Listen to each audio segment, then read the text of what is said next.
एपिसोडच्या सुरुवातीला आपल्याला एक शहर दिसते. तिथे बॉयड नावाचा एक माणूस घंटा वाजवत पुढे चालत असतो, जो त्या शहराचा शरीफ असतो.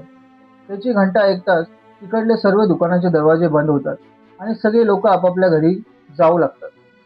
त्या शहरामध्ये प्रत्येक घरामध्ये एक तिलस्मी दगड लावलेला असतो. त्यानंतर त्या शहरातील एका हॉस्पिटलमध्ये आपल्याला केनी नावाचा डेप्युटी शेरीफ आपल्या वडिलांसोबत मिस्टर चॅन यांच्यासोबत चेस खेळताना दिसतो. तेवढ्यात तिथे नर्स क्रिस्टी येते आणि तिला पाहून मिस्टर चॅन नाराज होतात, कारण त्यांना अल्झायमरचा आजार असतो. पण क्रिस्टीन आपल्या बोलण्याने त्यांना खुश करून टाकते. त्यानंतर ते सगळे मिस्टर चॅनला घेऊन पुढे निघतात. त्यानंतर क्रिस्टी आणि कॅन बाहेर येतात. ते दोघं एकमेकांच्या रिलेशनशिपमध्ये असतात. मग कॅन तिला बाय म्हणतो आणि पुढे निघून येतो. तिकडे क्रिस्टी रात्र व्हायच्या आधी हॉस्पिटल बंद करते आणि तिलस्मी दगडाकडे पाहत असते. आणि कॅनी येऊन बॉयडच्या बाजूला उभा राहतो, जो दुसऱ्या बाजूच्या कॉलनी हाऊसच्या घरांमध्ये पाहत असतो. त्या घरात बरेच लोक एकत्र राहत असतात. त्यापैकी एक बॉयडचा मुलगाही असतो, जो बॉयडशी असलेल्या भांडणामुळे तिकडे राहत असतो. मग ते सगळे घरात जातात तेव्हा बॉयडचं मन शांत होतं. तो आपल्या पोलीस स्टेशनमध्ये जातो, जिथे लिहिलेलं असतं त्यांना इथे येऊन 96 दिवस झालेले आहेत. दुसऱ्या बाजूला तिथेच एका बारमध्ये फ्रँक नावाचा माणूस नशेत पडलेला असतो. बारटेंडर त्याला उठवायचा प्रयत्न करतो, पण तो काही उठत नाही. मग बारटेंडर आपला तिलस्मी दगड तपासतो आणि झोपतो. फ्रँक त्याच्या घरी त्याची मुलगी आणि त्याची पत्नी गिया त्याच्या न येण्याच्या काळजीत असते. गियाला फ्रँकच्या दारू पिण्याची सवय माहीत असते. मग ती घर बंद करते. आता रात्र होते आणि त्या शहरात काही मॉन्स्टर फिरत असतात. तिकडे गिया पूर्ण घर बंद करते, पण मायाला खिडकीतून एक आवाज येतो. ती पाहते तर बाहेर एक बाई असते, जी मायाशी खूप प्रेमाने बोलत असते. बाई मायाच्या आजीच्या रूपात असते आणि ती आत येण्याची विनंती करते. माया दरवाजा उघडते. हे पाहून गिया जोरात ओरडते, पण त्या बाईने आत येऊन मॉन्स्टरचं रूप घेऊन त्या दोघांनाही ठार करते. म्हणून त्या शहरामध्ये रात्रीचे दरवाजे बंद ठेवतात. त्यानंतर आपल्याला एक मोठी गाडी दिसते. ती दूरवरून येत असते. त्यात जिमी आणि तबिता हे जोडपे त्यांच्या मुलांसह जुली आणि इथन सुट्टीसाठी निघालेले असतात. इथन आणि जुली खेळत असतात. इथन हरल्यामुळे तो फुगून बसतो. तेव्हा त्याची आई आणि वडील जुलीला मोठ्यासारखे वाघ असे सांगतात आणि इथनला सावरतात. त्यानंतर शहरात फ्रँक सकाळी शुद्धीवरती येतो. तो बाणमधून निघून घराकडे जात असतो. वाटेत लोक त्याकडे पाहत असतात. फ्रँक बघतो की बॉयड खूप चिडला आहे. तो येऊन फ्रँकला मारायला लागतो, कारण बॉयडने सांगूनही त्यांनी खिडकीला लाकडाने बंद केलं नव्हतं. बॉयड त्याला आत घेऊन जातो आणि गिया आणि मायाच्या मृत्यूदेहाकडे बोट करून दाखवतो आणि सांगतो की ही फ्रँकच्या चुकीमुळे त्या दोघांचा मृत्यू झाला. फ्रँक खूप दुखावतो.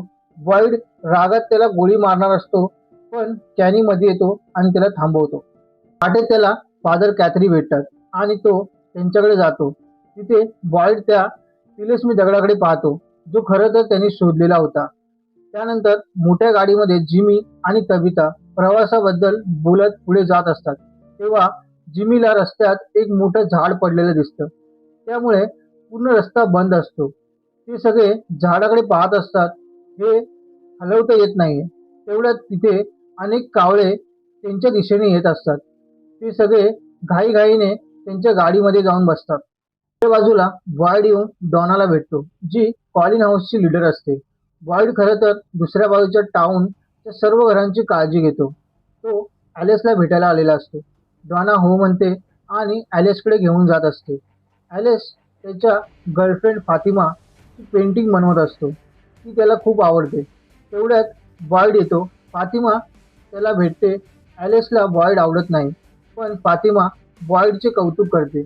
बॉयड सांगतो की टाउनमध्ये एक बाई आणि तिची मुलगी मेली आहे, तर त्यांच्या प्रार्थना सभेला ॲलेसनी यावं अशी विनंती करते. ॲलेस सांगतो की तो याबद्दल विचार करेल आणि बॉयड तिथून निघून जातो. मी गाडी मागे वळवतो, पण जुलीच्या मोबाईलवरती नेटवर्क येत नाही. तबिताला वाटतं की आपण हरवलो आहे का काय. तेवढ्यात ते शहरात येऊन पोचतात. सगळे लोक त्यांच्याकडे पाहत असतात. तिथे गिया आणि माया यांची प्रार्थना सभा चालू असते. फादर कात्री प्रार्थना करत असतात. तेवढ्यात जिमी ची गाडी येते. बॉईड त्यांना पाहतो, सगळे चकित होतात. प्रार्थना संपल्यावर बॉईड सगळ्यांना शांत करतो आणि बोलतो, मी जाऊन त्यांच्याशी बोलतो, आणि सगळे मान्य करतात. बॉईड जिमीकडे येतो.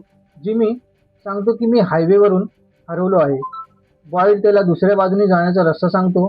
जिमी थँक्यू बोलतो आणि पुढे निघून जातो. गाडी घेऊन पुढे एकाच दिशेने जात असतात. मुले गाडीमध्ये खेळत असतात. तबिता त्यांना शांत राहायला सांगते आणि ते परत त्याच शहरात येतात. तिथे त्यांना सारा नावाची एक मुलगी भेटते. जिमी तिला रस्ता विचारतो, पण ती पळून जाते. ते परत गाडी घेऊन सरळ निघतात. हे सारा आणि तिचा भाऊ नेथन, त्या दोघांनी हे याआधी पाहिलेलं असतं. सारा त्या शहरात कॅन्टीनमध्ये काम करते. नेथन तिथल्या प्राण्यांची काळजी घेतो. ते दोघं आपापल्या कामाला निघून जातात. मध्ये जिमी आणि तबिता आता या गोष्टींनी गोंधळलेले असतात. तबिताला वाटतं की ते गोल गोल एकाच जागी फिरत आहेत. जिमीलाही वाटतं की काहीतरी गडबड आहे. ते परत परत एकाच शहरात येत आहेत. आता दोघेही डोके झटकतात. जिमी गाडी उलटी फिरवतो. बॉईड त्यांना पाहतो आणि जेनला तयार राहायला सांगतो. गाडी पुढे जाते, पण समोरून एक दुसरी गाडी येते आणि दोघांची धडक होते. दोन्ही गाड्या उलट्या पडतात. जिमी पाहतो की तबिता आणि जुली ठीक आहेत, पण इथनच्या पायात एक सळी घुसलेली आहे. त्या बाजूला त्या गाडीमधून टोबी नावाचा एक माणूस जखमी अवस्थेत बाहेर पडतो आणि तो पुढे चालत जातो. शहराजवळ बॉईड आणि कॅनी गाडी अडवून सर्व सत्य सांगण्यासाठी रस्त्यावरती कार स्टॉपर लावतात. तेवढ्यात टॉबी येऊन सांगतो की 2 गाड्यांचा ॲक्सिडेंट झाला आहे. कॅनी टॉबीला घेऊन हॉस्पिटलमध्ये क्रिस्टीकडे घेऊन जातो.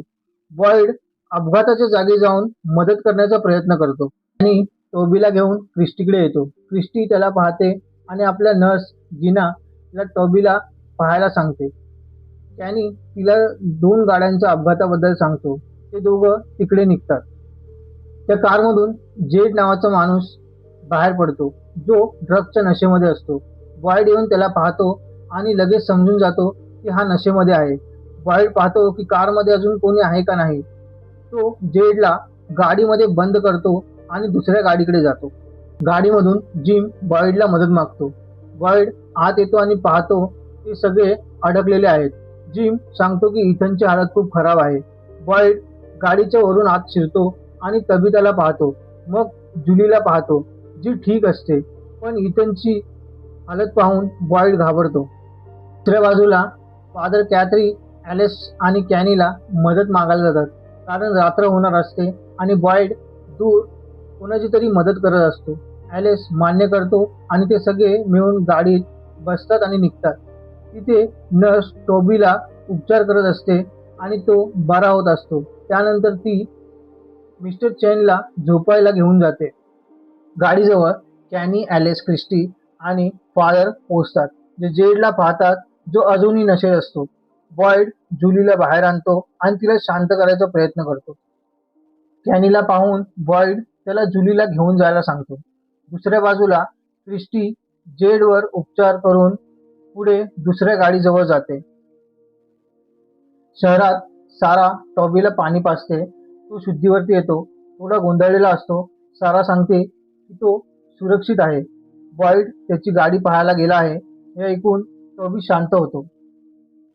गाडीमधून तबिताला बाहेर काढलं जातं. ती जुलीला जाऊन भेटते. ती अजूनही थकलेली असते. त्यांना जिम आणि इथनला वाचवायचे असते. क्रिस्टी बॉईडला सांगते की इथनच्या पायातून रॉड काढायला वेळ लागेल, काही तास जाऊ शकतात, पण त्यांच्याकडे एवढा वेळ नाही आहे.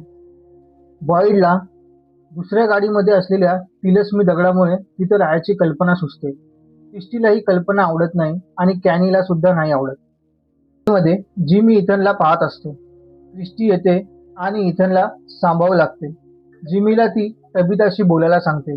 जिमी बाहेर येतो आणि आपल्या कुटुंबाला भेटतो. तो तबिताला सांगतो की क्रिस्टी इथनची काळजी घेत आहे.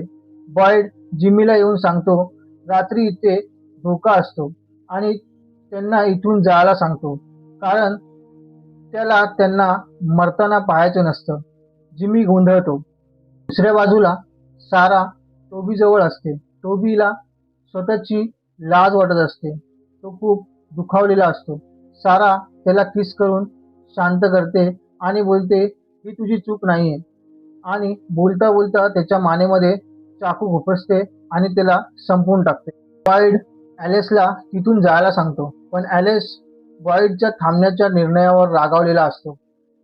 तबिता आणि जिमी दोघेही जायला तयार नसतात, पण जिमी म्हणतो तो इथनला सांभाळून घेईल आणि तबिता आणि जुलीला जायला सांगतो.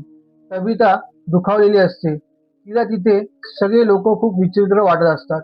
कॅनी येतो आणि तिला सांगतो की आपल्याला लवकर निघायला हवं. गाडीमध्ये जिमी येतो. क्रिस्टी सर्व सामान बाजूला करायला सांगते, जेणेकरून ते रात्री तिथे व्यवस्थित राहू शकतील. जिमी मदत करतो. बाहेर बॉईड रात्र होण्याआधी गाडीच्या आतमध्ये येतो, कारण आता क्रिस्टी आणि जिमीने थांबायची तयारी केलेली असते. बॉईड तिथे आपल्या तिरस्मी दगड लावतो. जिमी विचारतो तेव्हा बॉईड सांगतो की तो गाडीला सुरक्षित ठेवत आहे. जिमी इथनसाठी खूप दुखावलेला असतो. दुसऱ्या बाजूला कॅनी सगळ्यांना घरी घेऊन जात असतो.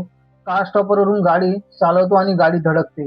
कॉलिन हाऊस जवळ असते, म्हणून ते लोक सगळे पायी पायी कॉलिन हाऊसकडे जाऊ लागतात.